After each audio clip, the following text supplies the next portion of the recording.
Well, according to Buster Only of ESPN, the Yankees are extremely unlikely to sign either free agent Blake Snell or Jordan Montgomery. Now, the reasoning Only gave was, quote, because the Yankees are now spending above the highest luxury tax threshold, they would be taxed at a rate of 110% on any dollar they spend on Snell or Montgomery, in addition to sacrificing a draft pick. For the Yankees, a 30 million annual investment in Snell would translate to 63 million, or about 27 million more than they are paying Cole. Now, that pretty much sums it up right there. Due to the luxury tax, if the Yankees got Snell or Monty, they would have to pay a ridiculous amount due to being taxed at 110% on any money they spend right now for this season. Additionally, you have to consider the draft pick situation. Now, while only Blake Snell has a qualifying offer attached, so if the Yankees signed Snell, they would lose a draft pick. If they signed Monty, they wouldn't. Due to the way the luxury tax works, any team that is $40 million over has their first round pick moved back 10 spots. So that's what happened with the Yankees this year. They would have had the 16th pick in the draft. Instead, they have the 26th. And if you make a long-term commitment to Snell or to Monty, you're likely going to have that pick move back every single year for the next 2 or 3. And that just hurts the farm a lot. And I know a lot of people don't really care about the farm, but it is a very important thing. And it's the reason the Yankees were able to get Soto.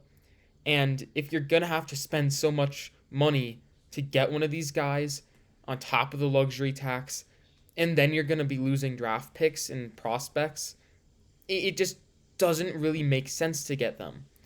It would destroy the farm to get Blake Snell, which almost doesn't make sense because it's money that they would be using to get him instead of prospects. But it's true. To get Blake Snell would hurt the farm a lot, and to a lesser extent, it would be the same with Monty, because that first round pick will be moved back 10 spots for a while. Now, the article did mention that Gerrit Cole's contract is insured, which would help the cost of getting one of these guys, because obviously the reason the Yankees are now looking to get another starter is due to the Gerrit Cole news. But it would help the cost, not the luxury tax. And the luxury tax is the real thing that's hurting the Yankees here. So it's a tough situation here. The article did also mention a preference for the Yankees to pursue a trade route. But with Dylan Cease gone, the options are extremely limited. Who can be someone that gives enough value to the team to step into Gerrit Cole's shoes in a way? Be someone who you trust to go out there every 5 days and give you a quality outing. Those are few and far between, and it's essentially impossible to replace the full value of Gerrit Cole through free agency, through trades. It's just really hard to do. And if you go the trade route, you're going to have to give up a ton of prospects if you're the Yankees, just due to the leverage the other teams have given the Cole news. The article thought that the Yankees are most likely to just stay in-house. They have a bunch of guys who they could turn to. They have Clayton Beeter, who is one of their top prospects and on the 40-man roster. Luke Weaver was signed this offseason to be that six-man in the rotation, so he could easily be the guy who takes a spot.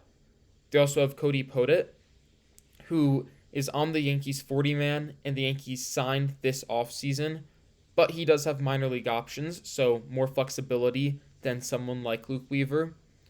Also, Luis Hill.